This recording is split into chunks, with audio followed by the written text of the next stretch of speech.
So welcome to our legal clinic, family law legal clinic. First time you've done this. My name is David Shackleton. I'm the president of the Ottawa branch of Canadian Association for Equality. We put on regular events, about once a month, on some theme associated with men's issues or gender equality. So this event is a legal clinic. Is there anybody here who's concerned about appearing online in a film of this event? We'd like to put the information here up, and if you don't want to appear on a film, we'll make sure that doesn't happen in the Q&A period. Nobody? Great, makes it easy. Okay, so as I said, we do monthly events. Our next event is going to be on February the 22nd at the University of Ottawa. It's called She for He. What it'll be is a panel of 4 women talking about the legitimacy of men's issues. So this is kind of a morale builder for guys that some women get it. That there are legitimate men's issues that are as real as the issues that women have brought to our attention and we have rushed to fix for 50 years now. We're also trying to open a center for men and families. So CAFE has such a center in Toronto. It's been open for 2 years.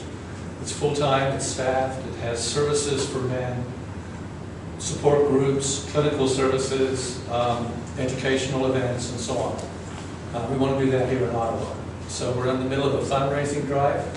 If you have the ability to contribute towards that, your contribution will be matched.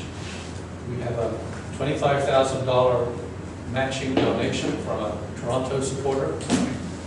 So up to $25,000, every donation will be matched, so doubled. You will also get a charitable receipt because CAFE is a registered charity. What else? That's all. So let me introduce our speaker. So Jean-Jacques is from Sudbury. Your name is Desgranges, right? Desgranges, right. Jean-Jacques Desgranges is from Sudbury and has been in Ottawa since 1992. He was admitted to the Ontario Bar as a lawyer in 1997. He's a public servant, but he also practices law part-time in a number of fields, including family law. His interest in family law began when he was refused custody of his daughter. His daughter is now 27, and he enjoys a great relationship with her. He has since then been keenly aware of injustices to fathers in family courts and is trying to change this one small step at a time. So at this point in time, he's very involved in a parental alienation case. And he trusts that it will be successful so that it might be added as case law in support of other similar alienation situations. So please welcome Jean-Jacques Desgranges.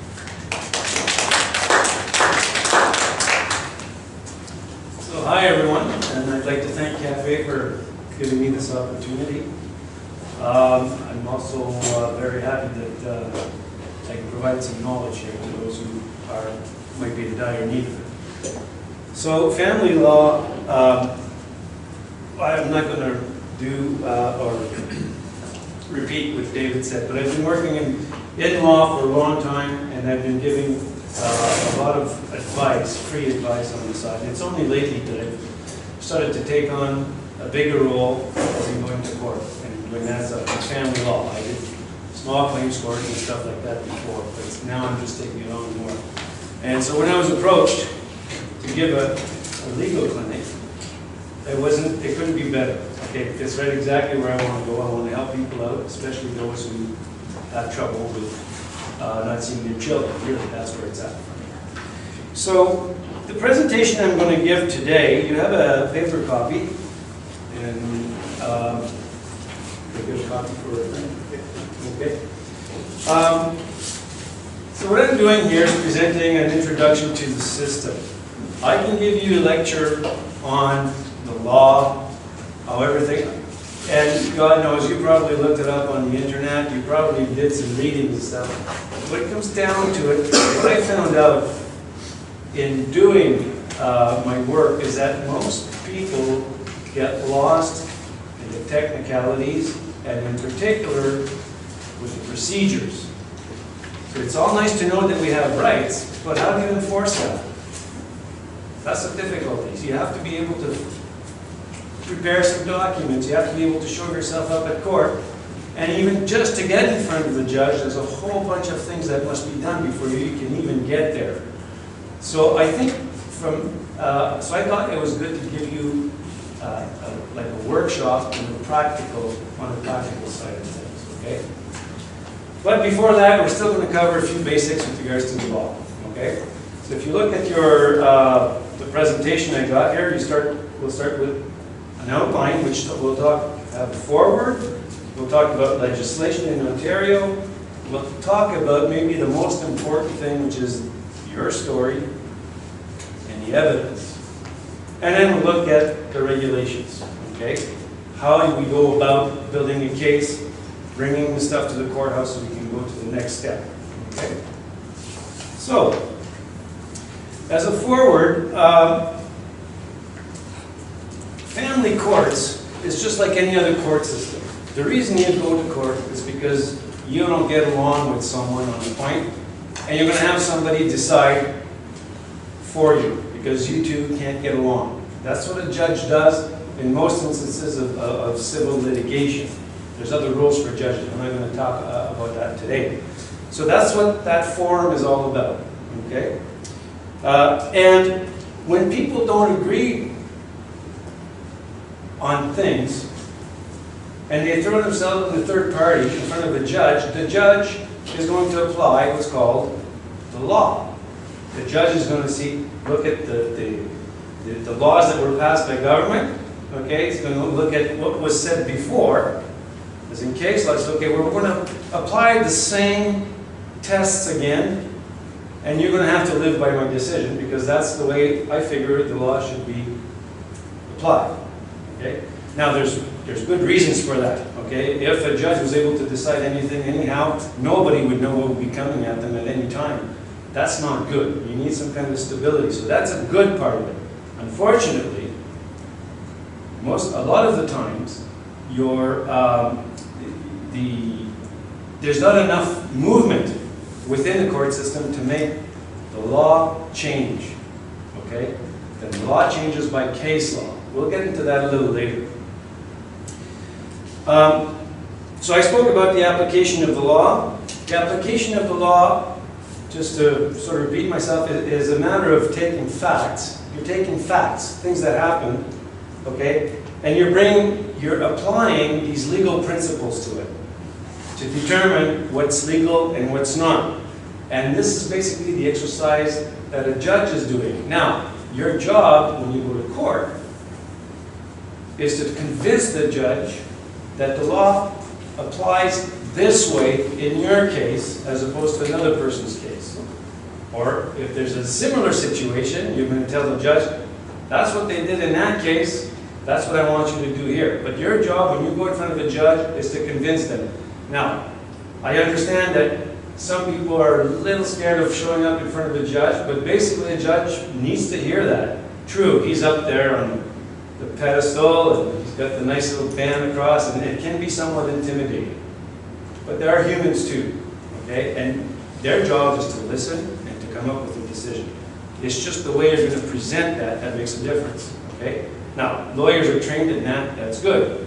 But a lot of people can't pay for lawyers. So you have to take that on to yourself to do, okay? And yes, you can do it, okay? All right. Next step is we're going to talk about the legislation. Now, there's if you look at slide number 4, there on the other side of the page. In order to be able to sort of come up with different, to stabilize, if you want, what people can expect, the government passed laws. So I don't know if this is going to come as a surprise to you, but before we had a law on the Children's Law Reform Act, by and large, it was common law, which means that it wasn't nothing written in paper. It was just the decisions that said that, okay, well, the kids are going to stay with the father, okay? But that didn't suit certain people at one time. So in order to change the common law, which was case law, as opposed to law that's passed by Parliament and stuff like that, they decided, in order to change that, they passed an act. And that act is called the Children's Reform Act. But there's other acts as well. You have the Divorce Act. The Divorce Act, I don't want to get too complicated here, but the Divorce Act deals with divorce as well as taking care of child support, child custody, and all those aspects, okay? And divorce is a federal thing, which is why you have the Divorce Act. But for those who aren't married or have kids, you don't fall under the Divorce Act because you're not married, right?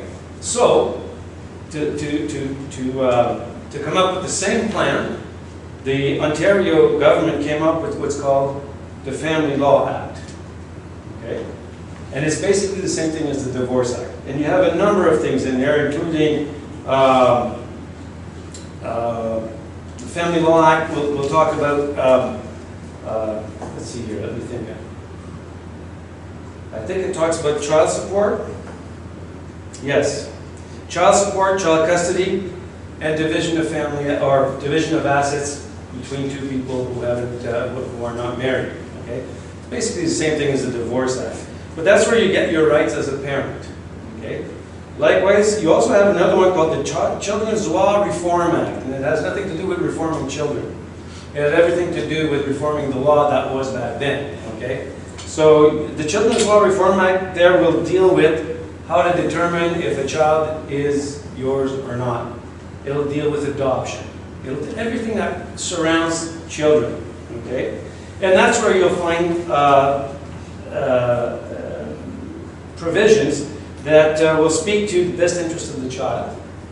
Okay, which is the primordial rule in everything. When you go to court and there's children, it's always the best interest of the child that counts.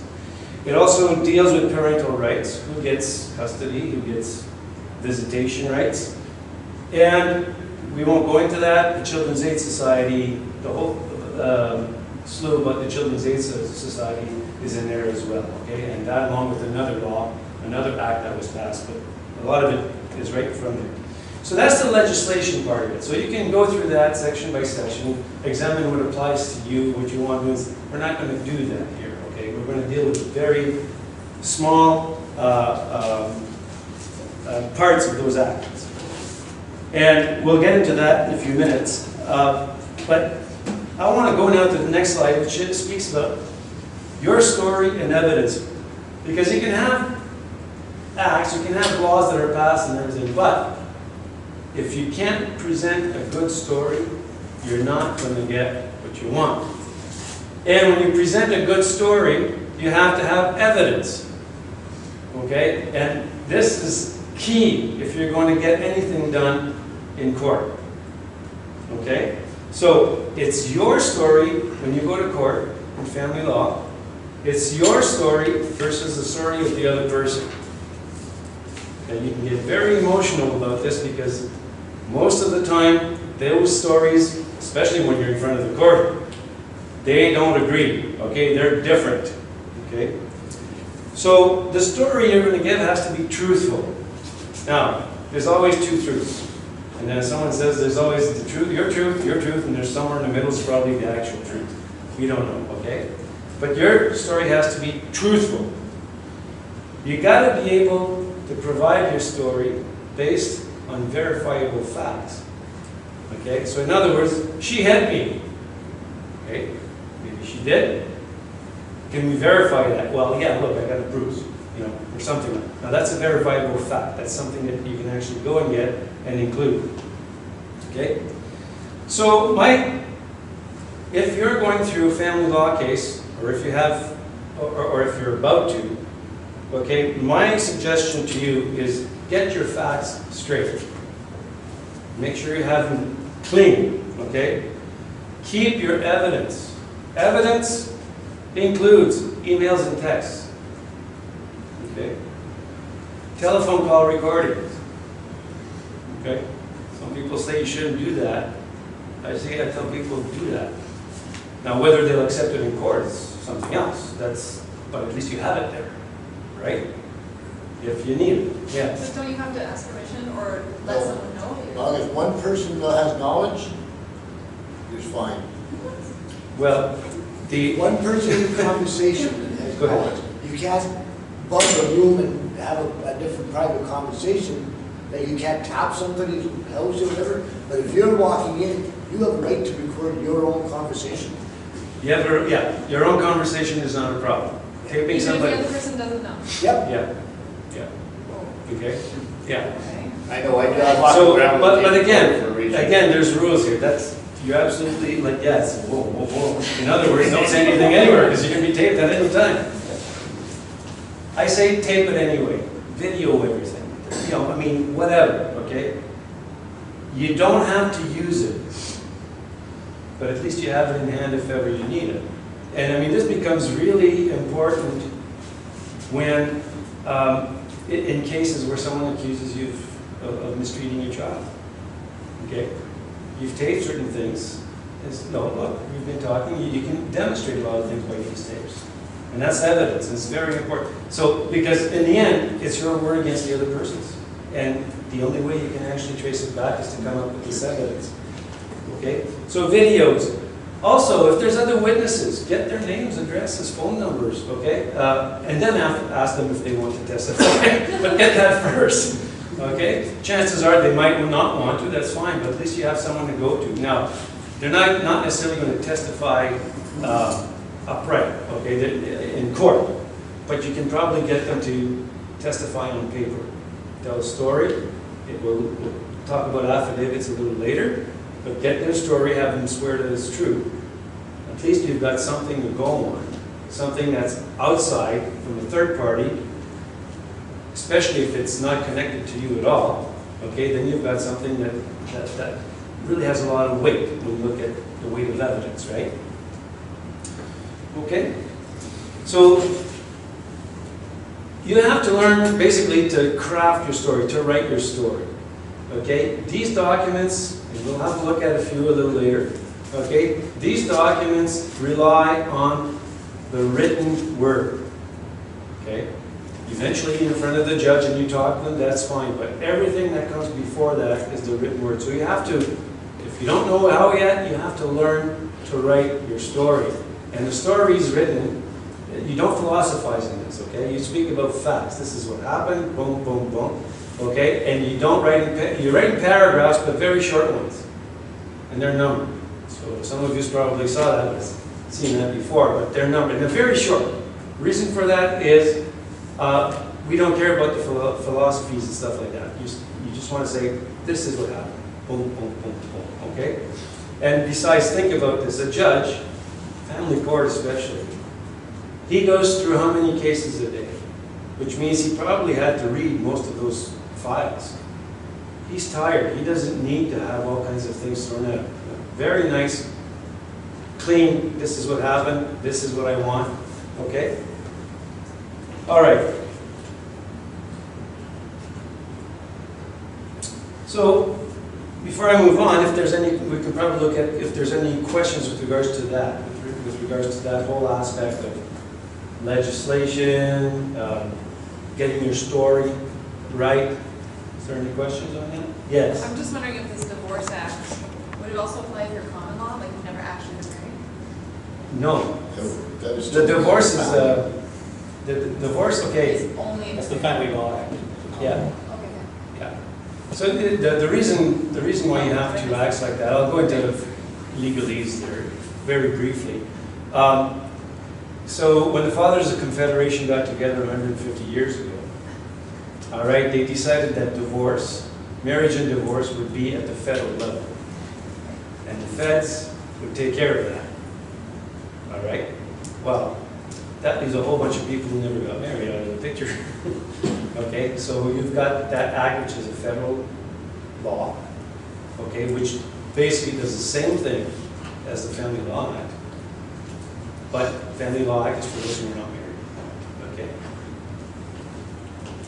Now, the main reason for having it federal is so you can keep registers of who's married and divorce registers and all that, because it is a monogamous culture here, right? You have to know if someone's divorced or not before they get remarried. Yes, sir. Just the family law here is provincial in Ontario, like is there equivalent, I'm sure there's equivalent in Quebec, and like Yeah. how do those interact? Yeah, there's something equivalent. I don't have it in mind right now, but there's something equivalent. There's a major difference between the Quebec and Ontario is that in Quebec, it's an automatic joint custody upon separation. So both have something to say with regards to the kids. Okay. Right, in Ontario, it's not that way. It's the best interest of the child that counts. And if it's the best interest of the child, well, there's a number of doctrines that came out, which is, one of them is the tender years doctrine. The other fallacy is that men can't take care of kids. You know, that comes into play. So in the end, most of the time the kids are sent with the mom. So, but I was talking to someone from Quebec not too long ago, said even though it's joint custody in Quebec, they won't necessarily apply it factually, just like that. A lot of the times, they're all well, it's best if the kids with mom and but at least they're right off the bat, they start at joint custody, and then you have to argue against that. Whereas in Ontario, you're stuck having to argue that you're just as good as mom to take care of the kid.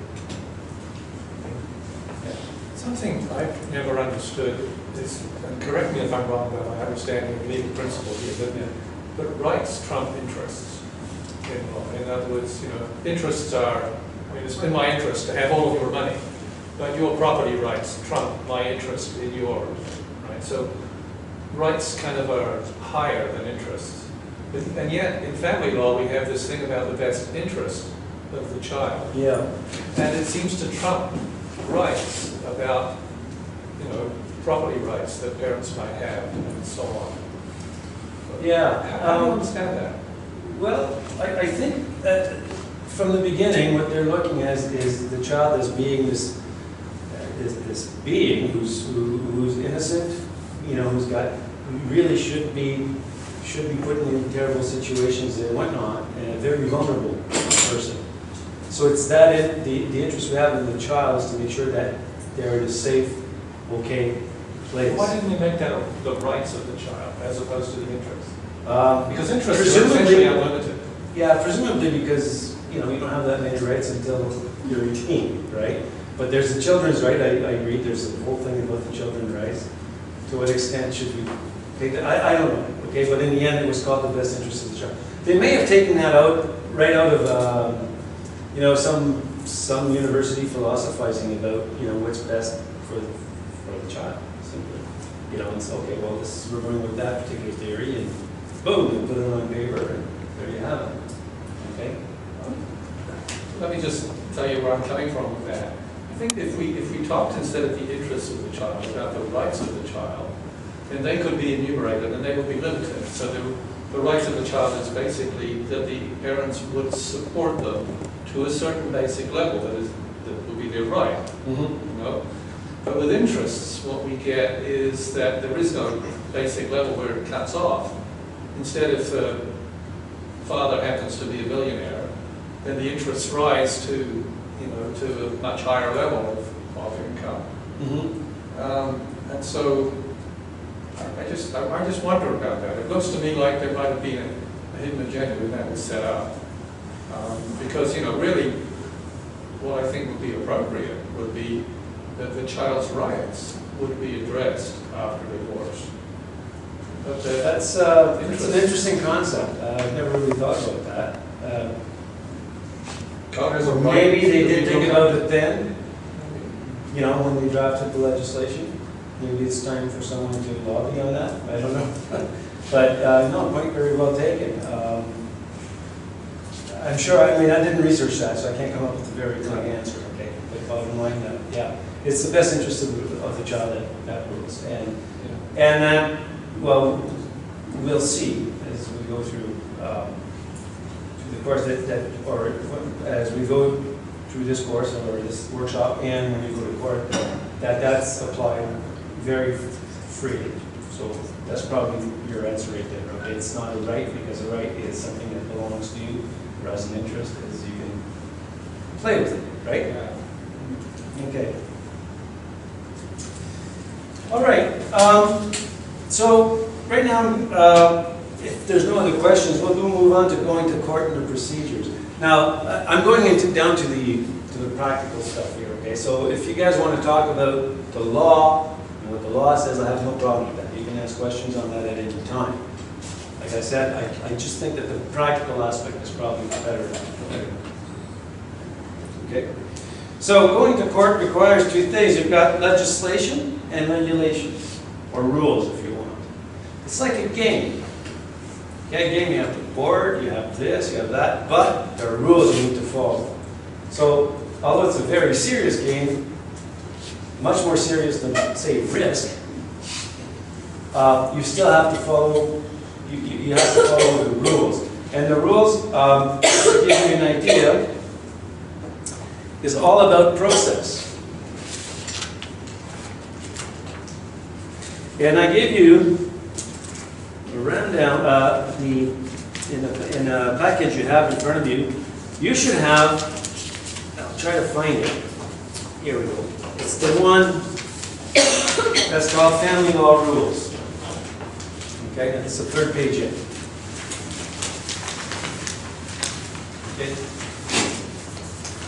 So family law rules are the rules that tell you how to go about getting your case heard in court. Okay, this is not the law. It's all about how to prepare. Okay? So whenever you see interpretation in one of these, it's all about definitions, because they can call they can call an hour, they can define it as 90 minutes. 1 hour equals 90 minutes. They can do that. Okay, you can do that. You can change things all, but the interpretation, it's all about definitions. And a lot of the times you have to go back to find out, okay, what do they mean by that? The time aspect is when you must give documents. So if someone serves you documents, usually you've got 20 days to answer to that document. Okay, so if someone says, here, I want custody of the kid, tough beans for you, you've got 20 days to answer that. So that's the time, and that's the time calculation. So does 20 days mean with or without weekends? Without.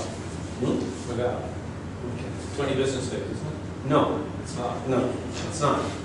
If it's less than 10 days, it's 10 business days. But I'm telling you right now, this right now, but if you look in there, you'll have a very good, and the rules change depending on which rules there are, which province you're in, the whole thing, okay? So, but that's where you get the interpretation as to time, okay? All right? Representation, that's who can represent you in court, and where the case starts and where it's to be heard. That's probably an important item. By and large, if the case is to be heard where the child resides. So, if you're living in Ontario and the kids are living in Quebec with mom or dad or grandmother, everything happens in Quebec because that's where the child resides. It can be an issue here. In the one case I'm dealing with right now, mom resides just outside of Toronto. So I'm stuck going to Toronto pretty often because that's where I have to go to court. Okay? It's the way it is. Okay? I have to make a choice somewhere, and that's where it is. Unless, of course, the parties agreed that it's going to happen somewhere else. But if you're already in court over something, chances are the agreement is very far. Okay? So that's where where the case starts, where it's to be heard. And then there's the service of documents. Okay, service of documents, we serve you a document, you have to answer to that, and the other one gets a reply. That's how everything starts. We'll see that a little later. And and I'm not going to go through the whole thing, but bottom line, if you look at this, it's quite chronological after you go through the technical stuff, okay? Technical stuff like the definitions, representation and stuff. How do you start a case? Okay, what's the next step? It's all written in these rules, okay? And in fact, I'm not going to go there. These are the family law rules. They make things relatively easy for us because now with these forms. And right now, you've got a notice form 14 in your thing. just as an example, we'll look at this a little later. This notice of motion form, it's all ready for you, you fill it out, you write whatever you need on it, you use extra pieces of paper, okay? But that's what, they made it really nice and easy for us, the names of the people are in the boxes. They had to do that because before we had to, there was a book on how you went about to write these documents, okay? But this facilitates everything for everyone, so that's good. And, yeah, so as I said, this is chronological, okay? And so you refer to the rules all the time when you go to practice. By and large, what you're going to be using are the rules dealing with applications and motions. Okay. Now, if you it also deals with applications, actions, motions, and orders, discoveries. We'll talk about that a little later. It deals about trial, how you get to trial, because that's different than a motion, and I'll touch about that too. And then it deals with the judgment, and it deals with costs, because I don't know if you realize this, but when you go to court and you lose your case, you can be told to pay for the other person's lawyer. That's not fun. Well, it depends which side you're on. Okay. All right. So my next slide speaks about the difference between an application and a motion. There are two very different things, but they look alike. Okay? The application, that's your original request for the judge to make a decision upon. Okay? I want custody of my child. And I want child support for that. Okay? So you fill out an application. The application is to the court, so the court makes a decision on this, if of course you don't agree with the other person before that's over. That's the application. Okay, in that application we have I did give you an example of an application. They all look alike, by the way, but I did give you an example of an application in the papers. It's the last page. Okay, it's 1, 2, 3. Okay, it's 3 pages printed on both sides. Okay. So that's the application. That's what we call an originating process. Big word to say that it's the first document. That's what starts the whole game. Okay. So you in there you fill in the blanks. You know, your name, the name of the other person. Then there's the first court date. That will be given to you when you go to the court and get a court date. Okay. But you don't fill that out. You leave that for the registrar to do that. Okay. And then you check the boxes that you need. For instance, the one that says this case includes a claim for support. And then there's instructions. If you want child support, then that has specific things that you need to do, including filling out what's called a financial statement, which is a big piece of paper that has all your numbers, and which usually shows that you should be starving by now, but that's besides the point. I don't know if any of you had to do these before, financial statements. Well, it's pretty interesting because almost every one I make, the expenditures in a month go over the revenue by about $500 to $1,000 for everyone. So it doesn't mean very much. Bottom line is, for child support, it's as easy as saying, okay, how much do you make every year? And then you look at the child tables, the support tables, and tell you how much you have to pay. Okay? I don't find it very useful. It's useful only, the financial support, or the financial statements can be very useful when you're talking about division of assets. Okay, when you split, and you're going to have half, it's more or less half and half. And it can also be very interesting when you want to cross-examine someone on that, because sometimes you'll find funny things like, oh yeah, I spend $300 a month on my hair, you know. Oh, 300? I think that's kind of over the top. And you can argue that, you know. But when it comes nonetheless to paying child support, it's one of the tables. So as I was saying, so the application is the first thing. There's a family history, the name of the children, the age of the children, the relationship dates, when did it start, when did it end, are you, etc. Were there any orders before? Because sometimes you come back for at a later time. Once that's decided, you come back at a later time. But this is really the first document that you give to the court. Now in there, you'll be telling your story as well. Most of the time, it won't be it won't be as personal saying, I did this, she did that. Most of the time it'll be something like, the applicant does this, and the respondent did that, as, you know, I mean, you don't talk to people specifically. But that's the application form. Now the motion form is an order. When you do a motion, it's to get something temporarily in place until your application is decided upon, okay? Until you get a judgment on the application. In other words, your application might take 2 years before anything's decided upon.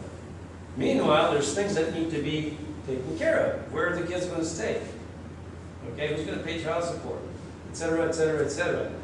So the motion is what we call an interlocutory measure, okay, which gives temporary rights to one party or the other, okay, until the judgment on the application. Now, it's very rare that you end up getting a judgment because the motions basically decide a lot of things, and that becomes the status quo, and there's no need to go to the judgment phase.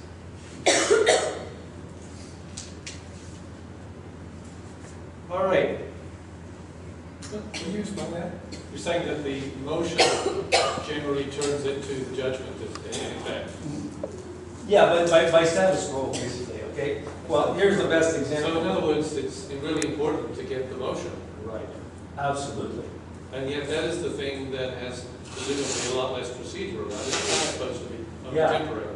Well, I want to talk about that a little later on how to fill the documents and what to do when you get in court, right? But yes, the motion, see, it sets up a status quo. So I'll tell you how it works usually. Someone goes to the courthouse, has got this document ready, he also has a motion and an affidavit that asks pretty well the same thing. Boom, give me a date, gets the date, goes, serves it on the other person. You have a date in 1 week, you show up in court, the judge listens to both parties, okay, makes a decision. Order says custody with David. Okay? Okay, custody's with David. And meanwhile, someone's going to pay child support to you. Fantastic. Okay, so you go home, and then you wait until the next steps of the process happen. But during that time, you're creating a status quo with the child. And once that's created, the judges are very, how can I say, they don't really want to play with that. Okay, the child is used to this, and it's routine, and it's blah, blah, blah. We don't want to play with it. So that those first motions are the most important points. Okay. Now, motions are also used for procedural issues. Okay. For instance, say I go to Toronto for this particular case I'm in. Well, comes a time when I think it should be at Kingston, so it's halfway, and we should go to the Kingston courthouse. So I can make a motion in Toronto and say, well, I think that this should be the case, because right now we're just spending our time, it's not fair, basically. And the judge can say, yes, you're right. So this is a procedural motion, okay? Just to sort of set up the procedure where it should go, okay? But in most cases, this is what's going to happen. Motions are for interlocutory or in-between or temporary orders in order to set something up until judgment. And in fact, like I said, you won't get to the judgment because the status quo comes in, and then eventually people just kind of fall into that line, and nobody argues over anything else, and life goes on, and so you don't get that last judgment. Okay. In fact, a lot of the times on the motion, you'll have settlements. And on the settlements, you settle, you sign, that becomes the order, and that's what runs basically the relationship after that. You have to be careful. That's why you have to be careful of these settlements as well. Okay? You got to make sure that you've got the right things. There's certain things you can't get around. If you're a child support, it's the tables. Don't even try. There's ways to get around it, but most of us are way beyond. We can talk about that if you have a question after. But it's very difficult to show otherwise. Okay. usually have to pay them. If you make X amounts, you pay the amount that's in the table. Okay.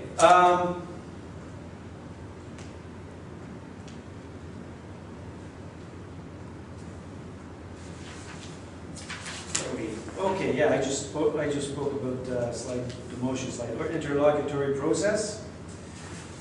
Let's talk about let's talk about the motions themselves. You have the notice of motion, which is Form 14. You have the motion form. And I gave you also these forms here. Okay, the notice of motion is something that you will fill out also at the same time as the application, or whenever you have something in between, you know, whenever you want to bring a motion for the judge to decide upon before the judgment of the case. So you'll fill out the notice of motion. You'll notice that at the front of the page you got the names, addresses, and all that kind of stuff. Okay? You won't have a specific time yet as you're filling that out. You have to go to the court registrar to get a time for the motion. Okay? And on the other side of this page, you state what you want. So, for instance, I made a motion, and what I wanted for this parental alienation case, okay, what I wanted was a psychologist to analyze the relationship between dad and the kids, and also having to ensure that dad and kids build up the relationship that's been lost. I lost my motion, okay? I'm supposed to do that, but that's what I wrote down here, okay? I wrote on this, what's the order I want? An order that a psychologist be named on file in order to examine and determine whether there's parental alienation, and if so, to start working on rebuilding the relationship. Okay, that's what I wrote there. Did you just say you're not supposed to do that? Oh, you can make a motion for anything. I know, but you just said you're not supposed to. Did you say that? Did I say you're not supposed to? If I said that, I don't. Okay. I guess, well, it was denied, is what I said. The Okay. motion was denied. Okay. And sometimes you can make motions that, well, anyone can make a motion, but if you're losing people's time and stuff, the courts really look down at you at that moment, you know. For instance, passports. Okay? You shouldn't have to, you shouldn't refuse to sign passports. Okay? You shouldn't. There's reasons. This one case I'm telling you about, mom wanted to have the passport signed, but in that particular community, there was buzz. And the buzz said, yeah, she's leaving, going back to Africa, and chances are she ain't coming back. And the buzz was really loud. So we refused. We ended up in front of the judge, and the judge says, well, you can't do that. But, and we got what we wanted on the other side. It was, you have to have consent, you have to let them know when you leave, when you're going to come back. A whole bunch of conditions, travel conditions, okay, on the children. So we basically got what we wanted, but she did get her passport signed. But this is a very specific case. Most of the time, passports, if you refuse to sign passports, you're losing the court's time. They're just going to tell you, you're either going to sign them, or I'm going to give an order, and she won't need your signature to have the passports. Okay, that's what the judge will order. So you don't want to waste people's time unless, well, because passports is a right.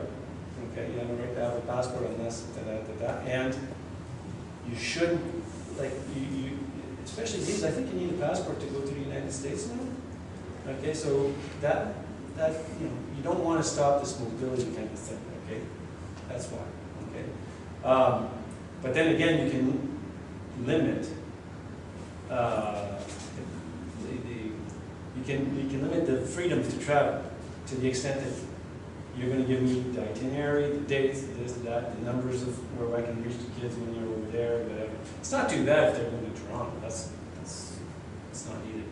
But like I said, if they're going to, say, Africa or India, or, you know, some far off land, going to see family and whatnot, you're never sure if they're going to come back, right?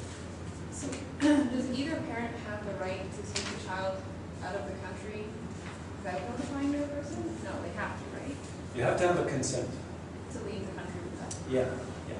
Okay.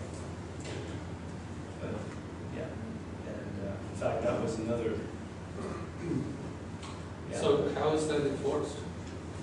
Well, normally, yeah, the travel arrangements, that's enforced by, usually when you leave the country, you have to have the consent of you to show it to whoever asks. But it's not really asked often. It's, from Canada especially, you only control once you get into the other country, right? When you go to the States, you have to go through customs here in Canada. They check on that. That's done there. They ask for consent. Okay. Also, most of the time, the passport authorities are made aware, or they should be made aware, that it's a separation thing, and the names are put in the computer and looked up whenever the kids get to a customs area. Okay. And yes. I don't want to derail the conversation too much, but what if there's different last names? Well, it's the name of the children, the name that's on the passport is the name that. I'm just wondering how, I mean, it's not really relevant, but if I were to take my kids, my kids have different last names than me. If I were to take them out of the country, am I more likely to get asked for consent, for the consent? I don't know if you know that.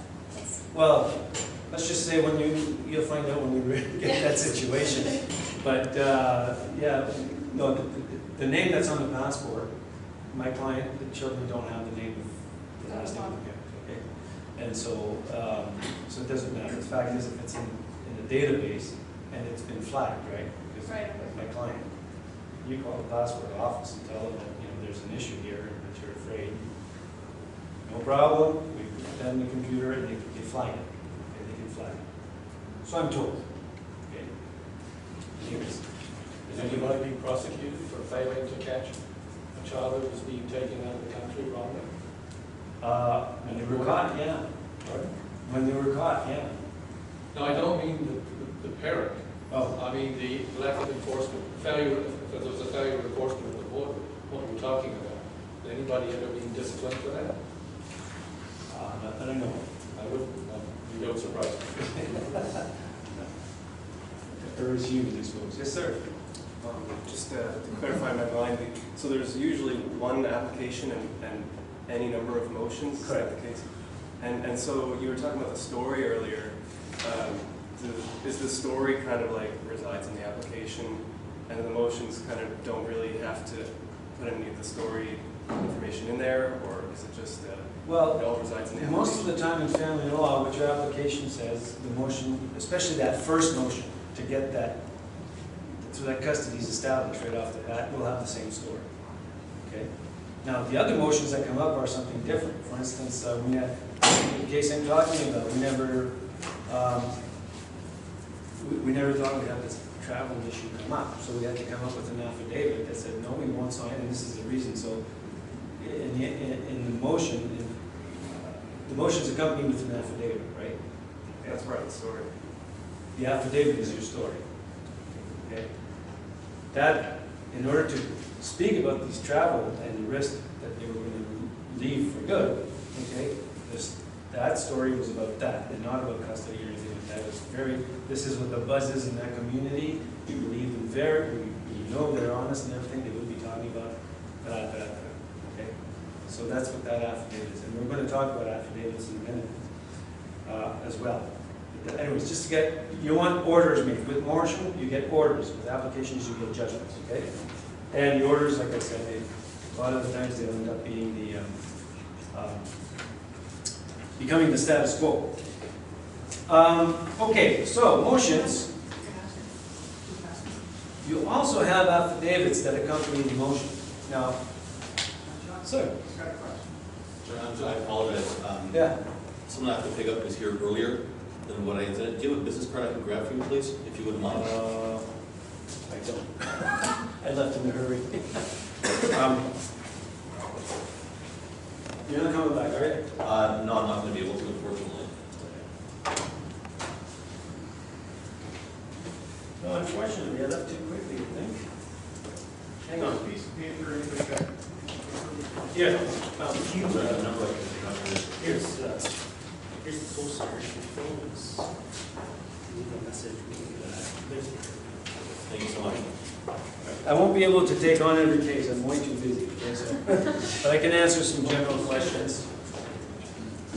Okay, so So now we're at the affidavit stage. The affidavit, your motion asking for an order for the judge to say, do this, do this, do that. So you gotta have a, you have to have a reason behind asking for that, okay? And that's when the reason is, or the justification of the order is done by providing an affidavit. Now, has anyone here written affidavits before? It's a bit, yes, of course, David. Okay, an affidavit is it's a word, I mean, before I became a lawyer, I didn't even know what it was. But an affidavit is simply a sworn statement. You're going to swear that everything you said in that paper is true. Okay? That's all an affidavit is. But you can throw any kinds of stories in there. If someone cannot read it, it won't have the effect that you'd like to have. It's got to be written relatively well. Okay? So, in the affidavit, it's a statement of facts. Okay? On such a day, I did this. On such a day, she called me. She left a message to pick up the children. And as told, I went to pick up the children. But when I got there, she wasn't there. And when I tried to find her, I finally found her. She had gone to her mother's. You know, facts. 1, 2, 3. One paragraph at a time. Very clear. Okay? And it's best, an affidavit doesn't need, it can be just as bare as that, okay? And because you swore that it was true, okay? In other words, you're going to come and see me or another lawyer, and they're going to look at, do you swear to me that everything you said in there is true? I do so swear. Very well, sign here. So that's now evidence. Okay, before that sign, it's nothing. It's just a piece of paper with a story on it. But then you say, yes, I do so swear, and it's signed in front of a commissioner votes, it becomes evidence. Now there's a concept called the weight of evidence. Okay? It's probably evidence, but how heavy is it? How much is it going to play in your favor? Well, if it's just your story, it's evidence. It might be true, but it's just your story. So this is the next part of the affidavit, which is super important, is to put attachments to it. Okay? So, I received, for instance, in your affidavit, one of the lines was, I received an email from my ex in which she says she threatened to kill me. Okay? If it stands alone, that's it. But if afterwards you say, attached here to is a copy of that email, or C, attachment A, or B, or C, attached to this affidavit, that is the email that she sent me. So if a judge goes through that, says, okay, yeah, so she threatened, big deal. Oh my God, yeah, this is true. So we're looking at something a lot heavier insofar as what, of the weight of the evidence. So the judge, or whoever's deciding, is going to take this much more seriously. Okay? Sometimes they don't even go to the attachments, because if it says see attachment, well, if there's an attachment, usually it's because it's true. Okay, something's there, right? Okay? And in motions, it is the evidence that the judge is going to decide upon. Okay, he's going to look at that, and that's what will determine, or that's what will make him make his decision, along with principles of law. Okay, he's not just going to make a decision. Boom, he's going to look at the law. So, okay, can I go there or not? But definitely the evidence there is going to be considered. Okay. Now, motions, there's two types. Okay, you have the hearing, which I'll talk about it in a minute, but you also have what's called basket motions. Sometimes motions are done on a consent basis. Both agree to certain things, but you want that in an order so they can be enforced, or it can be followed, or you can go back. So you put together, you make your order, you prepare an order that's already written up, everybody's agreed to it, everybody initials, everybody says it's okay, and then you go to court and you say, okay, here, this is a motion. We don't need a hearing date. Just put it in the judge's basket. And in that afternoon, when they're working, I kind of pick that up and says, okay, order on consent. Yeah, looks pretty good. All right, sign. That's it. Okay, easy, easy peasy. That's nice. Then you have what's called the motion hearing, and that's when you get at your day in court. And like I said, you can have. We'll talk about the application later.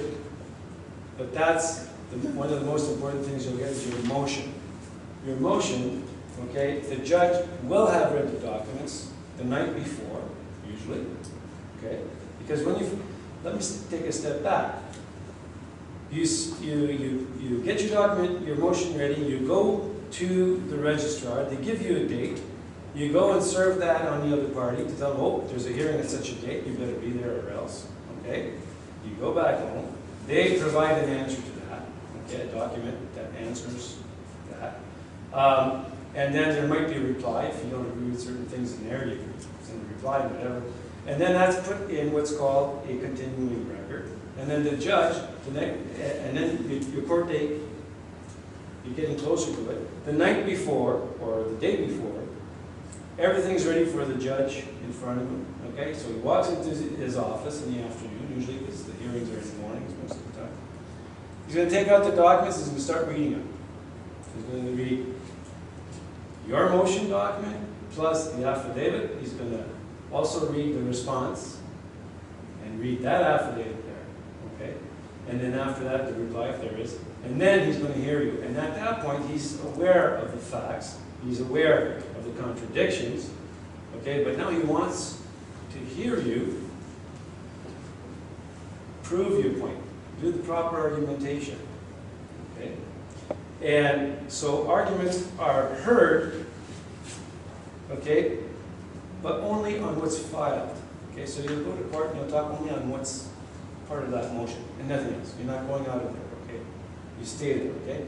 There's no examination or cross-examination. In other words, you can't, there won't be questions to determine the credibility of the other person, okay? It's only on the materials filed. And basically, you open the motion hearing with an introduction, argumentation, and then you'll close, and then it'll be the other person's turn, and then you might have another shot at it. Okay, but your argumentation is based on the facts, and then that's when you pull out the law, the case law, and whatnot. Okay, and the law is what's going to prove your point. So in other words, in such a case, say you're making a motion for custody. And so it happens that you have evidence that the other parent is a drug addict. Okay? And so there's an issue here because she's got custody, or he or she's got custody of the child. And you can't have that. It's dangerous for the child, right? So what you'll do is you'll show up, okay, these are the facts. Okay, she was arrested with drugs, she was high, the kid was sitting right beside her as opposed to being in daycare or whatever, or beside him. You can go both ways, okay? And you say, this is wrong. Okay, right off the bat, you're looking pretty good if all of that is true. But it gets even stronger if you're able to pull out a case that's got similar facts that was decided by a court, preferably a higher court, like a Court of Appeal or Supreme Court of Canada. You say, it was decided in that case that when a parent abandons their kids while they're taking drugs, they're not fit to be a parent. Therefore, custody has to go to the other person. So, in this case, it's the same thing. Therefore, you should decide the same thing. That's how you argue them. Okay, it can be 1, 2, or 3 different issues. Okay, there can be more than one issue in a motion. But that's how you would argument that. Okay, you would argue that, I should say. What about like finding those other cases? Yeah, that's case law. We can, are we going to cover those things? Yeah. Let's move on. We're going to get to that, okay? It won't be long. In fact, what used to be a huge job is now easy peasy, okay? We'll talk about that. Okay, after the motion is made. Jean-Jacques, can I ask you what your timing plan is? Because I'd like people to have a chance to discussion at the end. So. Right. I was hoping we'd leave around 4. Right. But So I'm gonna take when are 4. you going to finish your full presentation? Okay. When are you going to finish your full presentation and do a Q&A? Let's move on. Talking about, I don't know.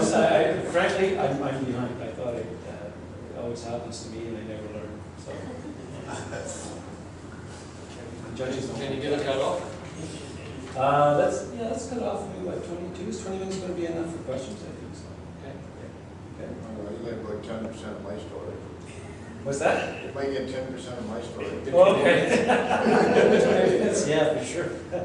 Okay, so the next slide is motions and orders, are about orders. So after your arguments and stuff, judge makes a decision, judge writes on the piece, the paper, okay, photocopies made of that, you go back home, then you write up an order, and then if both people agree that that's what the judge wants, you do it, and it's stamped, and once the order is stamped, it becomes the rules by which you need to live.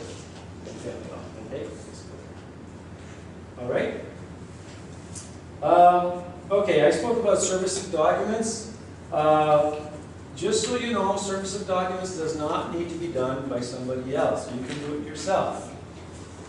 A lot of people think that you have to go through process servers. Not so. It's much better if you get somebody else to do it for you. Okay, because that way, well, you're not putting yourself in harm's way, for instance. Okay? But nothing stops you from serving the documents. So yeah, third party is good. It can be your friend, it can be your next door neighbor, it doesn't matter. Someone who can go and who will have to sign what's called an affidavit of service. Affidavit of service is a document, it's an affidavit, therefore a sworn document, okay, that says, yes, on such a day, at such a time, I gave the document to this person, okay, she was served with it, or he was served with it, okay, and end of story. So it's just proof that you did give it to the other party. And if you're going to drop your motion and your affidavits at the courthouse, you need to have that document because they won't believe that it was served on the other person unless you have that. Okay, and that's due process. Okay, can't surprise anybody in this. Okay.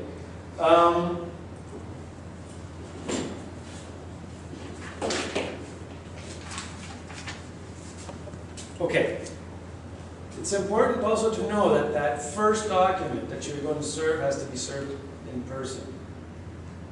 But then anything afterwards, it can be served as long as people agree. You can serve it by email, by snail mail, and you can serve it by fax. Okay? You just agree on this. Okay? What's a lot easier these days with email? Everything's easy. Okay? But that first document's important. It has to be given to the person itself. And then, of course, as I said, the affidavits of service back up the fact that they were actually served. Now, if you're served by a document, let's take the notice of motion. There are instructions on that page. It gives you the timelines. This is probably the most important. There's a deadline. Okay, 20 days. If you look at the notice of motion that we looked at a minute ago, it's the affidavit.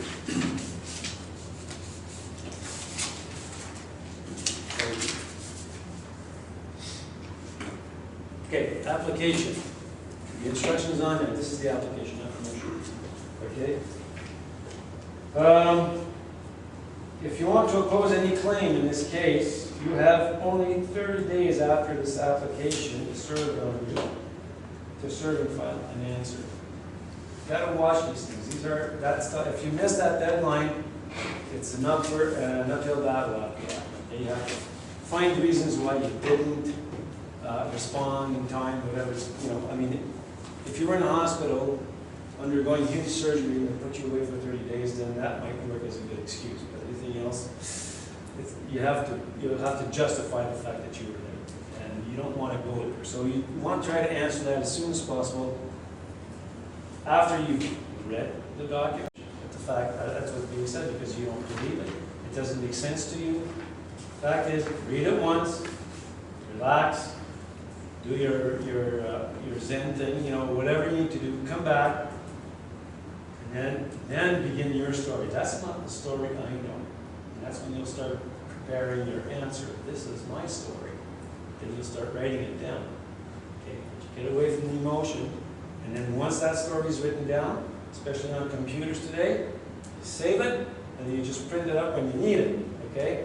And so that's how you deal with when you're served with something. But be mindful of those deadlines.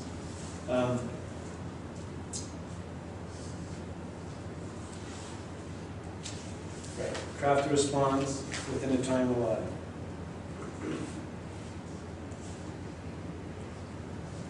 I spoke about, I'm at page 7 there, I spoke about preparing affidavits of service.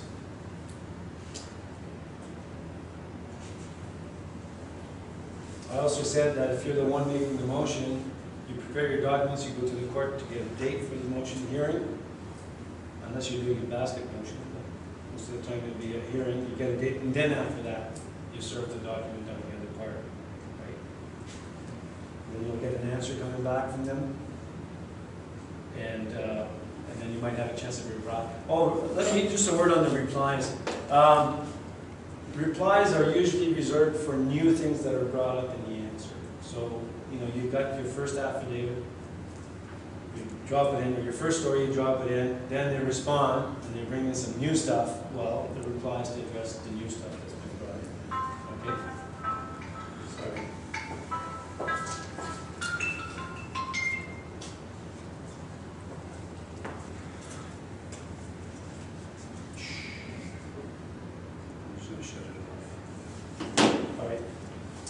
Okay, page 8.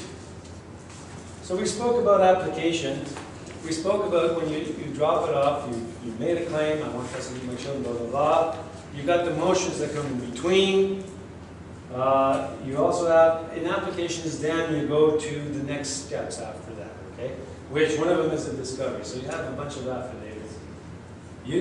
Before a judge sits there, it's not like criminal court. Criminal court is pretty well, everything is done in court. Okay? In civil matters like this, you've got what's called discoveries, where you've got affidavits, things that were said, whatever, and then you have an opportunity to question the other party with regards to whatever they said, and really put them in the corner if you can. Okay, so clarify this, please. What did you mean by that? Were you really at that date? Because, you know, frankly, what I see here, were you really at that place? Because from what I see here, there's evidence that you were somewhere else. Is that right or wrong? Can you explain that? You know, you sort of play that, and that's all in preparation for the trial. Now, at discovery, sometimes things go so bad that people just abandon it. Okay, forget it. You win, let's settle this. You know, I don't want to go any further. It won't happen all the time. In family law, it probably, well, like I said, emotions will decide most of the stuff, but if it gets there, it's likely it's going to go to trial anyway. Okay?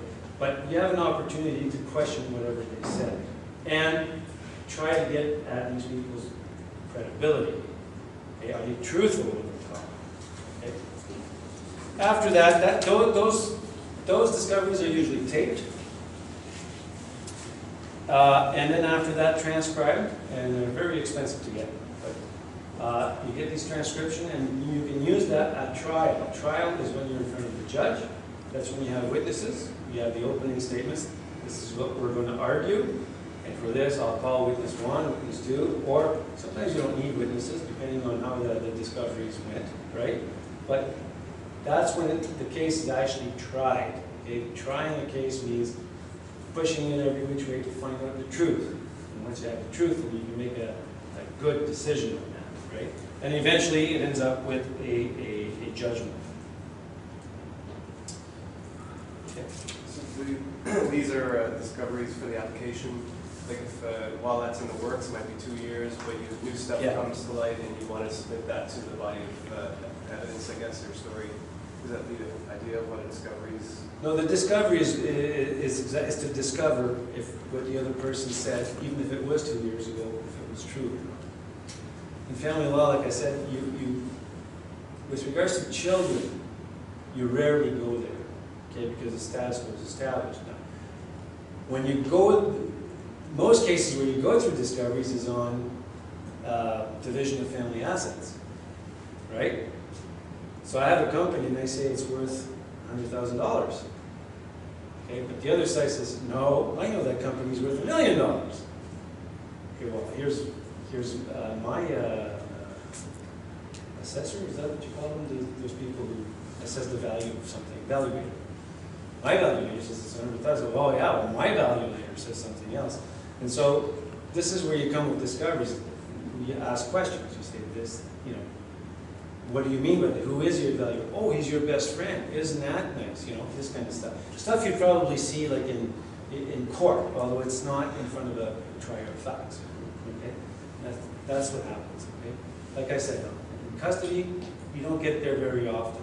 Okay, but in alienation, I think that's where we're going to end up, because there's so many things in these affidavits that need to be questioned, and you don't do that in front of the judge. You question them before, and then you present to the judge the contradictions that happened during discovery. Right? So for custody, if most things are handled with motions, then what is usually the contents of an application if it doesn't usually get to that? It's the same thing. Same thing as the motions. Yeah, usually when it comes to custody, child support, it's pretty well the same thing. Okay? And like I said, you'll rarely end up in a trial situation. It's my experience anyway, that you rarely end up in a trial situation when you're dealing with custody. Because it's with young children especially, because the status quo remains the status quo. So, oh, mom's has had custody for the last 6 months, well, or a year or whatever, we'll just keep going. Okay, we'll keep the same pattern because that's what's good for the child, or so they say. But you know, I could argue that I'm blue in the face, but that's what the law is. Okay, but I'm trying to change that in small ways. Yeah. How hard is it to change? Like if you're not happy with the way something is, to argue against? Well, if you're not happy as being the person who doesn't have custody or doesn't have visitation rights, it's very difficult to change the status quo with family law in Ontario. Anyways, it's I mean, unless both parents agree. What about in Quebec if it's 50-50 default? It's 50-50 right off the bat, joint custody. But if something happened and it was not 50-50 and you don't have, You can make a motion or an application, okay, to change that. In Quebec, I'm not too sure about the success rate. You have something going for you in the fact that you are 50% joint custody on this, and you know that's it. That's all. If you have shared parenting to begin with, all the better. You know, like shared parenting is 1 week with one parent, 1 week with the other parent, or 2 weeks, or whatever. That's called shared as opposed to joint. Joint is only all about making major decisions jointly with regards to the child's religion, schools, this kind of stuff. That's what joint custody is about. It's not shared. It's not the same thing, right? I'm just thinking like when children are really, really young, they typically end up going with their mom, right? Yeah. And so if it's been like that, where it's been, the child's been with their mom since birth or since whatever, and then the father wants to start having more custody, Yeah. is that challenging the status quo, or is That's that? it is. Yeah, it is challenging the status quo for sure. If he wants custody, if he wants visitation, that's a different story. But like if he's had visitation, but he wants to Yeah. have more visitation. Then, yeah, it's an uphill battle. It's very difficult to get that, yes. Okay. You know, the rumor says that if, I don't know if I should go there, but I'll say it anyway. Rumor says that, you know, mom has to be dead for her not to have custody, basically, okay? There are cases where mom was a drug addict, not well at all, totally incapable of taking care of the child. Father goes and asks, look, I should have custody of my child. I can't let this happen. There are cases, and they're going to say it happens all the time. Well, no, I'm sorry. We don't believe that you do a better job anyway. And that's it. Okay? It is what it is. Okay? Sometimes it's hard, you know. And you know, the thing is, with people in certain situations become very good manipulators. So, for instance, drugs. Those who are on drugs or whatever, and I can say that from a personal standpoint, these people have a tendency to be very good manipulators to get what they want, which means that they can act out, they can say things that they sound and look very truthful. Right? But that's what you have to deal with. I tend to think that things are getting a lot better than it was 20 years ago on that front. It's a good thing. The more things are going, the more we recognize that the role of the father in a child's life is very important. We're not there where we say it is so important that it has to happen. We're not there yet, okay? But it's moving gently towards that. And just as a general comment, the law is always behind the reality. Okay, like in other words, it's always playing catch up.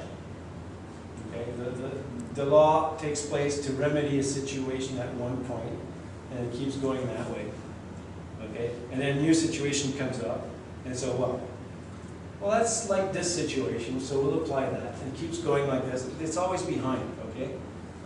Until you get a super judgment that just kind of throws everything over, for good or for bad, right? Okay.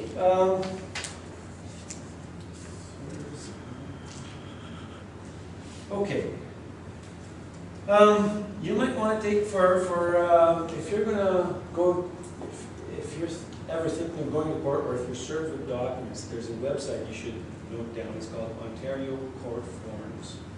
It's on, I've put it on page 9, ontariocourtforms.on.ca. Okay? And that's where you'll find the forms. Now there's a bunch of them. I think in your package you have a list of all the forms. The important ones I told you about: application, motion, affidavit. Okay, and then sometimes the rules will call for another document. You just kind of go there, you can find it. But by and large, this is all you're going to need. Okay. There's something called the case conference brief. Okay, in family law, before you show up, you don't get your judgment, you get a case conference brief. And that's all, that comes under the, it's called the case management. Okay, so I said before you're going to go have an application and dump in discoveries, blah, blah, blah. Before you even go there, there's another step, which is called the case conference, where a judge is sitting with you, but the judge is not sitting as a judge, sitting as someone who's listening to both sides and saying, well, you know, I think you might be wrong here. And I think you should probably, you know, you don't have to say yes. They won't make a decision on anything at that point, okay? They might make an order if they feel that it's necessary. For instance, you haven't paid your child support, garnish.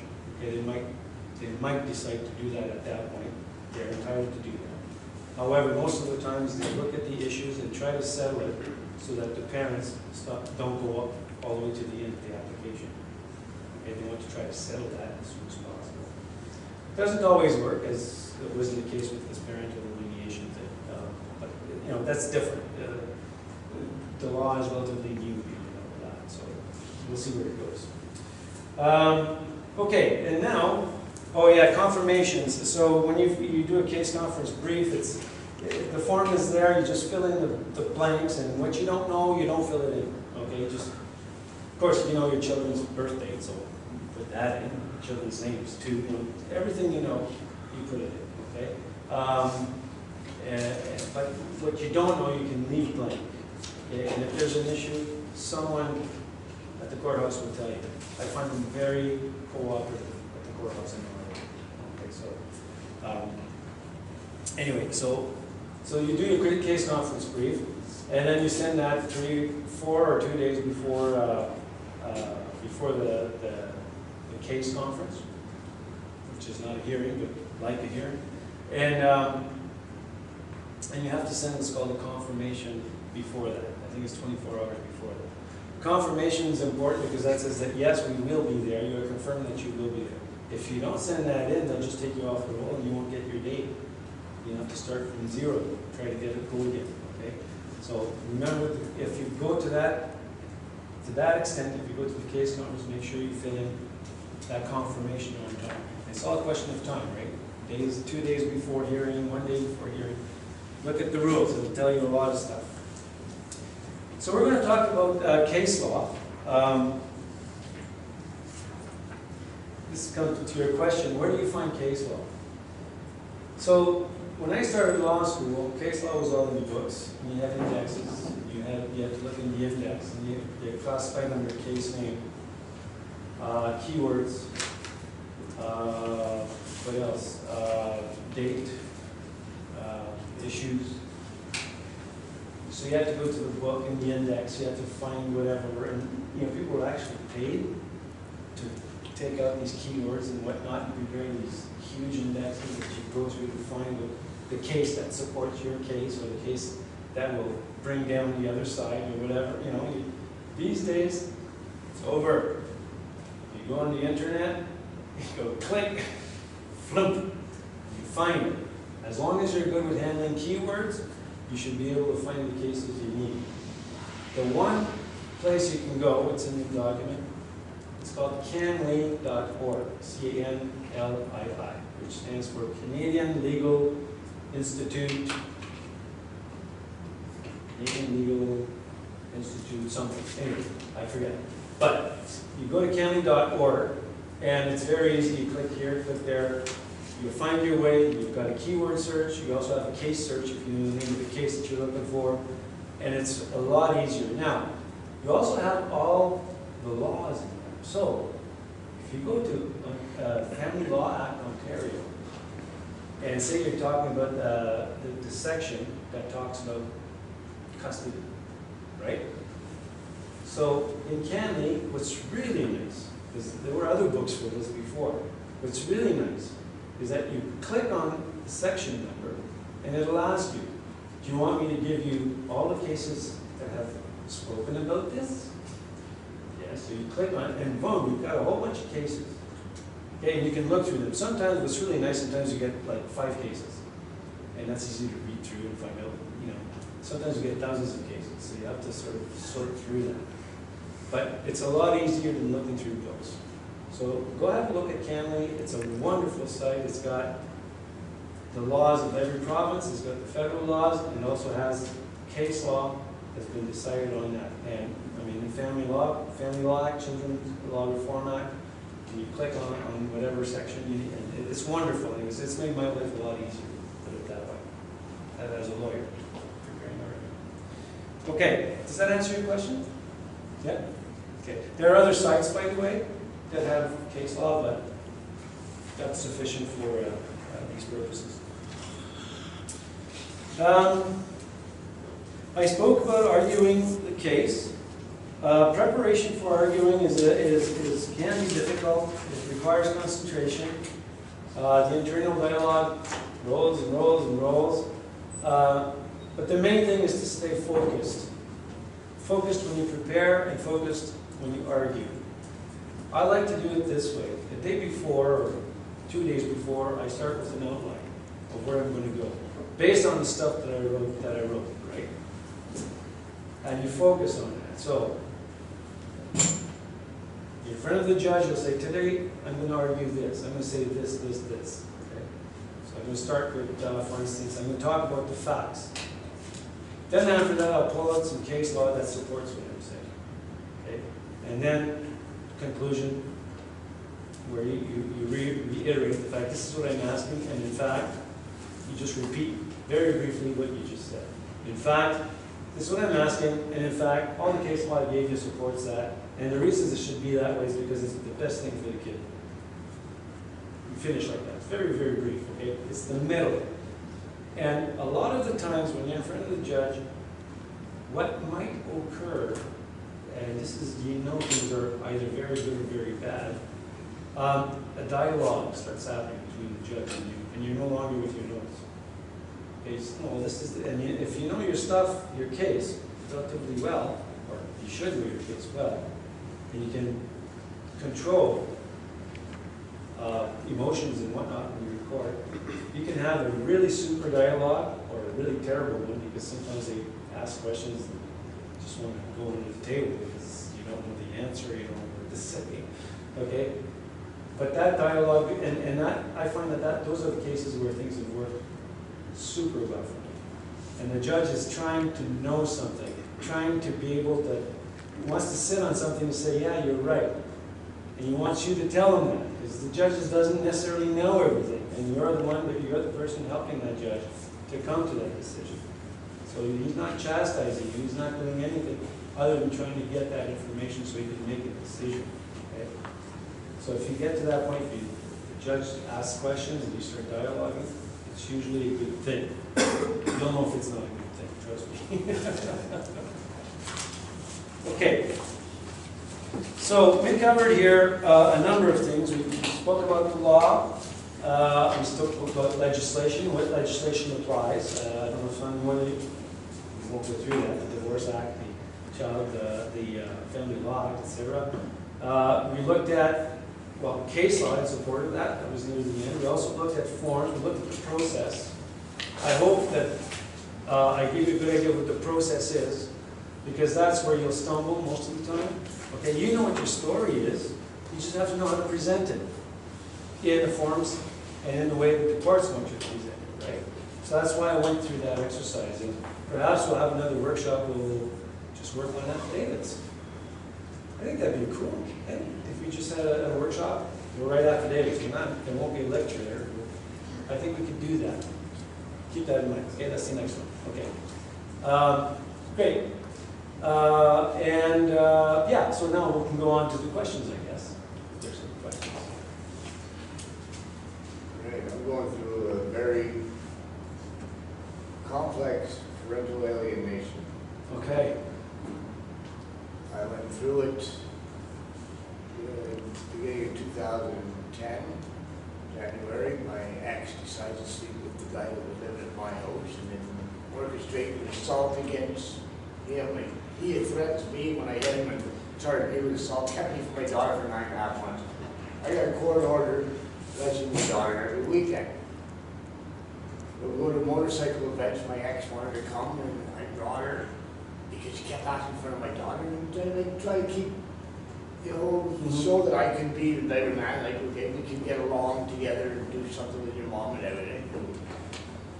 She ended up sleeping with one of the guys there. So now she wants to go to another bike event. I won't take her. So her and her son attacked me as I'm leaving with my daughter. My daughter defied her and didn't stay. She goes, well, Lily's not going. That's I'm going. Lily not with me. So the son jumps in the back of my truck, picks up a chainsaw, and smashing, trying to break my window. She reaches in, trying to grab me, and I'm trying to leave with the truck. She ends up getting run over. So now she will not let my daughter come and see me. My daughter is brainwashing her. How long has it been? It's been 5 months now. All right, get to it. Now, you got it in your paper, so I have a right to see my daughter. There's a court order, and if she doesn't, well, she'll definitely. I've already got a motion to go to court Okay. on 23rd February. Right. Okay, so your paperwork's filed. Yeah, I have a lawyer. All right. Oh, you have a lawyer doing that. Okay. Yeah, I had to quit work to get legal aid. It's yeah. Oh. Unfortunately. She's got mental issues. She's under Canadian mental Yeah. health. Well, and in all fairness, the other side is saying the same thing about you. Because I get this all the time, I right? don't have the history she has with CAS, where she lost her kid for drug Okay. problems and didn't have her kid for Right. years until I got together with her. Right. Right. Okay. Helped her get off. But you know, it's an uphill battle. Is the way it is. Okay. Fathers have the shorter end of the stick, and it's you know. But the main thing is not to let go. You keep going. I want to see my daughter. Every week I send somebody to try to pick her up because I have no contact with her because now I'm getting Well, charged for criminal negligence because she got run over because she was attacked. Yeah. Which it's always best if you call the cops in those instances. Oh, I have it all on tape recording. That's the difference. All right. So, Okay. because they would have charged me with So- assault, weapon with beating field goal. and What's your everything. question exactly then? You're talking about your kids, but the question exactly? Yeah, I'm just saying, you're talking about parental alienation. Yeah. Apparently the courts don't recognize parental alienation. Well, okay, that's a good, parental alienation, in a way you're right, okay? But it's up to you, me in my case, right? To bring it forth and make it apparent to the courts that it actually exists.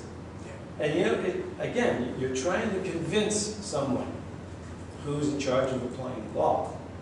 So, yes, there's a bunch of them that says there's no such thing as parental alienation. Now, in order to, you've got a lawyer on this, but in order to prove that it actually exists, you get, I spoke about affidavits, right? You get papers, the internet now, you can find anything you want, okay? You get very serious research done on that, in the United States especially. God, it's amazing what they've got on that. Dr. Baker is one of I'm on the the parental top alienation. doctor. So you print out these pages and the affidavit. I'll tell you, in one affidavit, what I did, and this is, you're not supposed to do this in affidavits, it's supposed to be factual. We're talking about motions here, and you know, you've got something, I've got a goal in mind, right? So what I did is I took out that document. It's a big book. You just take like the summary of it, right? And you take out the indicators of delineation, because she's a very good researcher, so, well, this is how you can recognize that there's a delineation or not. You've got 1, 2, 3, there's about 13 things, okay? If some of these are present, or all of them, chances are you're looking at delineation. And then, so I said, this is what she said. And the next page was, well, this is what's happening in my case. Boom. So under that heading, that test, this is what happened. And then that test. And so when you present that to the judge, who's by no means a psychologist, right? He gets, and I'm talking about this motion and affidavit, he gets the authority, and Dr. Baker's an authority on parental mediation. She knows about it. She says that when this happens, and in my case, it does happen. Therefore, you don't really have a choice but to conclude that it exists, right? So, but they'll decide as they want, trust me, okay? That's not the point. The point is that you've made your case as best as you can, okay? In my case, it had partial success. Right now, my motion is because there's contempt on it, my daughter come. Am I allowed to put the tape recording up during the motion? Or No, not in the court. No, but they do tape that. You can order recordings of. No, I don't want tape in the court. I have the tape recording of what happened where she was trying to stop my daughter from going with me. Her story is now that she was trying to stop me from bringing my daughter to a bike. Well, I think you should speak to your lawyer about that. I mean, you know, your lawyer can actually, okay, but tell him, you gotta have a recording. Yeah, I already gave the recording to my lawyer. Okay, well, that's, so you're doing the right thing. You had a question? I was wondering if you had any case law examples that you hang on to, or if there's a resource somewhere where you know that would be particularly applicable to you know, fathers' rights or situations where fathers have gained No. more rights. No? I don't have, like I said, I go on Canly and I type keywords and it just throws it back at me. So, yeah, there's certainly someone's thought of keeping a corpus of all these case law that deals with fathers' rights. I think there's more of them in Quebec and probably even more in the United States. Although, compared to the other, the mother's rights to the children, there's probably 90% of it is moms, right, in case law. But there's probably some, and like in case law, the higher the part, the better the authority, right? So if it's a court of appeal case, then you're looking at, so there's hardly any of that. No, And the Supreme Court of Canada, God, with the judges that were there in the last 20 years on family law, it was like, it's stupid. I mean, never mind. it would be worthwhile though, like, to have that somewhere, like everything. That It would be. You do a search, or someone do Yeah. a search, and have that pull all those records together, so that somebody who's looking at filling out some documents. I mean, you know, you have to do the work yourself, but it would be neat if you could just go somewhere, click, and say Yeah. this applies. Agreed, but at the same time, like I said, I mean, if you were 30 years ago when everything was paper-based, I think that'd be great. It's very good to have, it's a very good tool, but frankly, searching these databases, case law, it's so easy that, Yeah. you know, I mean, you're right, it would be a great tool. In fact, it might be a great tool for Cafe to hang That's on. what I'm thinking. Yeah, things in there and everything you have to look at, but it would be, a lot of them are public anyway, right? Everything that's on Canada is public, so it's not an issue. But yeah, that would most definitely be a nice reference to have. Jamie? I'm just thinking, for all the cases out there, it's clearly designated who is the mother and who's the father, or whether they're a same-sex couple. All those details are embedded in the case law themselves. Would it be possible if you were, to take? I mean, it's a crazy idea that if you saw a case law where a mother was able to do something, and you said, well, she's an individual, not like just remove gender from the whole Right. thing, and say, well, she was able to get this. Can I apply this to myself as a man? Sort of Yeah. remove gender from the case law itself. Is it even in the realm of possibility to do? It's in the realm of the possibility. Now, to what extent is it going to work? No, because you're showing up there as a gendered person, no matter how you look at it. Well, you can get a doctor now to change your gender. Actually, Lauren Southern did. I think she did it. It took 2 hours. Yeah. So you know, I could be a woman tomorrow if I wanted to. That's no problem. Agreed, But, agreed. you know, legally. But let's come back to, Jordan Peterson. You are what you look like. Yeah. You look like a man. Gender expression. Yeah. You are, So, assuming that you can make yourself look like a woman, show up in court, and have everyone believe that you're a woman, or a mother, as opposed to a father, it might increase your odds. And yeah, I mean, this is something that needs to be tried at this point, I suppose. I haven't met anyone who was willing to go there yet. but who knows? But would that be one of those like precedent-setting big rulings where it's like all of a sudden gender doesn't matter in case law? Well, if you were to do that and gender doesn't matter in case law, if you were successful, yes. I doubt that you will be, at least not in 2017. Okay, perhaps in 5-10 years, depending on where society goes. It's a very good idea, but the concept is pretty interesting. If it was authentic. Hmm? If it was authentic. Well, no, I mean, all the stuff that I was Well, saying about Lauren saw them, she's a man now. Anyway, she's playing the game. I know. Okay. Where does the gender bias show up in the family court system? Where does it actually operate? It operates with case law. It operates with judges. I'll give you my personal explanation on that. Remember I said that the law is always behind, right? It's always playing catch up. Okay. Now there's reasons for that. When someone's named to the bench, they're a judge because they know the law, because they've seen cases before. But they also have a set of values. And those values are deeply ingrained. So 20 years ago, you would end up in front of a judge who was, I don't know, 60 years old, who was happily married all his life. Wife stayed at home, took care of the kids. Never had to worry about very much, had everything. The whole concept of separation in custody, going to dad, no, dad, you're supposed to go out and work. That's what's going in his mind, that's his values. And so that's what was playing, and that's why for the longest time, case law, well, partly that, partly the fact that you had these academics who came up with these really nice theories like the tender years doctrine or other things like that, that were believed by the judiciary, because it made sense to them, right? That it fit exactly with their values. Okay? Now, that created this case law, kept going, and of course there's a whole idea of feminists, for instance, those who were at the Supreme Court of Canada. I'm thinking of the Moji case, I'm thinking of the Daigle case, and the Daigle case was I think his name was Tremblay. He didn't want her to get an abortion. He wanted to have a kid.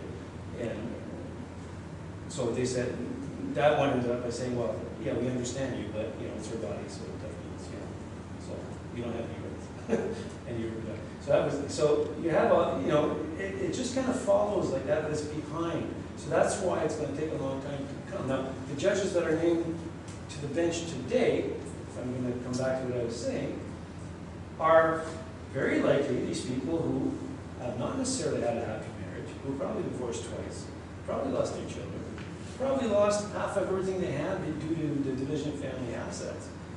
They're going to have a much more critical eye because their values now, even though they had values that were very traditional before, their values now are gone topsy-turvy after you go through that experience. So they become a judge, they're much more in tune to listen to what's going on in other people's lives. Their value system is no longer set, so they're much more open to changing things. I don't know if that answers your question. All right, because it's a catch-up game, basically. I have a question. I don't have custody, and I have flexible visitation access, Right. and I was living further away from my child, and now I'm closer, and I would just like to go about defining flexible access more. In the beginning it was pertinent, but now the situation has changed, so my ex isn't that receptive Right. to changing, so what would you suggest? I've drafted kind of documents and things. This is Ontario, I suppose? Well, She's in Quebec? she's in Quebec. Our separation agreement was signed in Ontario. Yeah, the child's in Quebec, so you have to try to work it out before anything else. And if she's not open to that, drop a motion, drop an application or motion under the Quebec rules, right? Okay. Go to court and see what happens. I mean, I doubt that you're a danger to the child. I doubt that you don't have a relationship with her already, if not by telephone or something like that.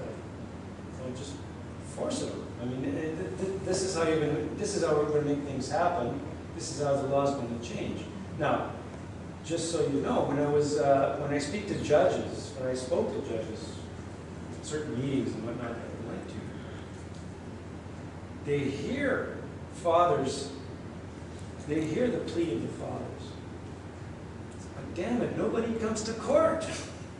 We can't rule on something when nothing comes to court, because a lot of men, or fathers I should say, have a tendency to just let it go. Geez, I've had enough. This is, and you know, it fits within the archetypal male, right? I've got other things to do, more important, okay? I'm moving on, okay? And that happens, so in other words, there's not that many cases of men going to court. Therefore, there's less decisions on men and fathers. So if you want to counter that, you go to court with that. When there's no cooperation, get a decision. It might be good, it might be bad for you, but one way or the other, it's a case, and if it's good for you, it becomes case law for somebody else. Right, I guess I think it's not so much just about better things to go move on, but the success rates are low, so when you take it to the court and it's not a good decision, where does that leave the rest of the relationship? It's always a chance you have to take. Okay, and if you don't take it, well, the less people, the less fathers take that chance, the less we have case law that works in the favor of the fathers. So, yeah, so you might be one of the martyrs that need to go through. Hopefully you won't be, but you know, there will be martyrs through there, and gently things might change. But it's not going to change that quickly if you don't take action on it. Okay? Oh. What would be the risk if you went to court? Like, there's financial risk. Yeah, good point. Excellent point. There is a financial risk going to court, because if you lose, you might have to pay the other person's lawyer's fees. Okay? It's called costs. If your demand was reasonable, costs are not automatic. If the demand was reasonable, there's no real reason to award costs. But the rule is, if you lose, you have to pay. The judges, though, have a lot of discretion to say yes or no to the costs. Okay, this was what happened in this case. I didn't get my psychologist like I wanted to, but the judge said, it's okay, don't worry about the costs. This is a very new issue that was fun to analyze, to look at. And it said, you know, so there's a lot of discretion here.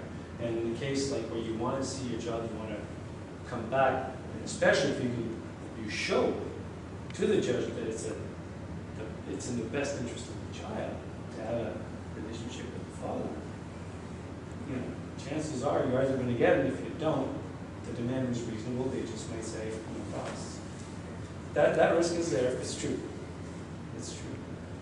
Yes. I think there's also the risk of, like, if you challenge the mother, that the mother might all of a sudden be like, I didn't like that you did that, and then take retaliation on you privately, you know, not in courts. But I was just thinking, this is why I asked that example earlier, is if the child, like, the courts automatically say that when the child is born, I mean, especially if you're breastfeeding, that the child is better off with the mother for logistical reasons, but as well as, you know, the way the law is set up. But then at what point can you, as a father, ask for more? I mean, we talk a lot about stuff like drug abuse or whatever. What if you're not trying to say that the mother is a bad mother, but you just want to eke into having, you know, a gradual and more presence in their life? Like, I don't know what your flexibility of, what did you call it? Flexible visitation. So, like, can you just, does that mean that you can get more custody later? Well, the custody is out of that. It's just like flexibility and visitation, but just the way it's defined, it could be absolutely nothing. It could be, you know, show up at the door and the door's locked. that's still flexible custody, or it could be flexible as in like Monday or Tuesday. And that's completely at the discretion of my ex at this point, so it's like, that's where pissing off the other party, it's not about the legal repercussions, but it's just sort of more social ones. So how do you? I didn't pick up on the flexible thing. I think it's better to get set. Flexible is when two people get along. Yeah. If that doesn't happen, Well, I mean, but it is. set every Wednesday evening, and then every weekend or second weekend or whatever. That way you have it. And if she doesn't comply, or if the parent doesn't comply with the order, well, you can go to the police. It's a contempt then. You can go to the police, yeah, and make a report. They won't do anything, but at least there's a police report there. And when there's many of them, then you, what do you call it, contempt of court. You make a motion for contempt. Okay, and you might not win that one, but after 5, they might sort of start listening to you. Okay. Yeah. But yeah, and then of course, the fact is, sometimes it'll piss off some people. If you drop court papers, most people are very averse to that, right? Not everyone. So that's why it's best to try to discuss this. And if it doesn't work, you don't threaten to go to court. You promise them. It's as simple as that. And so they've been forewarned. So when you drop papers, it's not as much of a surprise. Okay. Yeah. It does, unfortunately, this process, what do you call it, confrontational process, it does have its drawbacks. But it's human nature. Sometimes there's just one way to get things done. I don't know if you can comment on this, but do you have any like resources for people for mediation or things that could come before the courts that you're aware of? I just don't know. Mediation, I think, is a very good idea, but mediation has to be properly run. I have my views. There's different types of mediation to begin with. Okay, there's mediation based on interest-based. Okay, what are your interests? I want to have a healthy relationship with my child. That's my interest. What's the other person's interest? I want you to have a very good relationship with your child. Well, then we can come to a settlement tomorrow, or now, for that matter, right? That's interest-based. That's where you're at on that. Now, they don't all work like that. Sometimes the mediation is shuttled, what they call shuttled. And what it is one person goes to one part and says, well, what is it that you want? I want that. Okay, they go back, this is what that person wants. What do you say to that? And so it becomes like a negotiation thing. It really doesn't lead to win-win situations. But mediations can bring you to a win-win situation. And of course, you have to keep talking about the best interest of the child all the time. It's the best for the child that I have a relationship with. I actually have an answer to that. Because in Quebec, every person that goes through a separation is provided with a free mediator. And it's a lawyer, a trained lawyer. And you get 1 or 2 sessions per year. And you can correct me if I'm wrong, I think it's regardless of your income. I don't know, I'm not, I had that myself in my separation. We didn't have to pay anything. And they don't represent one party or the other. They're just there to tell you, hang on, you can't ask that. Or if you're asking that, do you know that your rights are? So that is a free thing. But only during the actual process. No, it's every year. Every year you get 1 or 2 sessions every year. well, you might want to look into that. Yeah. Yeah. That's great. I forgot about that, yeah. I don't know the workings of it. Well, they do it because at least 1 a year, because every time tax time comes around, you have to recalculate your custody or your child support. So. Okay. And it must save on the frequency of people going to court and all that kind of stuff. So. Yeah. But that includes also visitation and all that kind of Yeah, stuff. you can talk about that some Yeah. more. Okay. Any other questions? Okay. Like they were saying about mediation, you got a mediator going in, and they're saying, okay, who's gonna have the kid, father or the mother?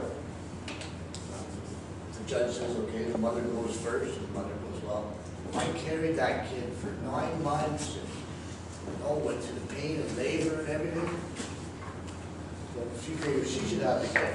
The judge says to the father, well, Well, what's your story? He goes, I carried both of them for the whole 9 months. no, he goes, I go to the pop machine, I put a quarter in, and the pop comes out, who wants that pop?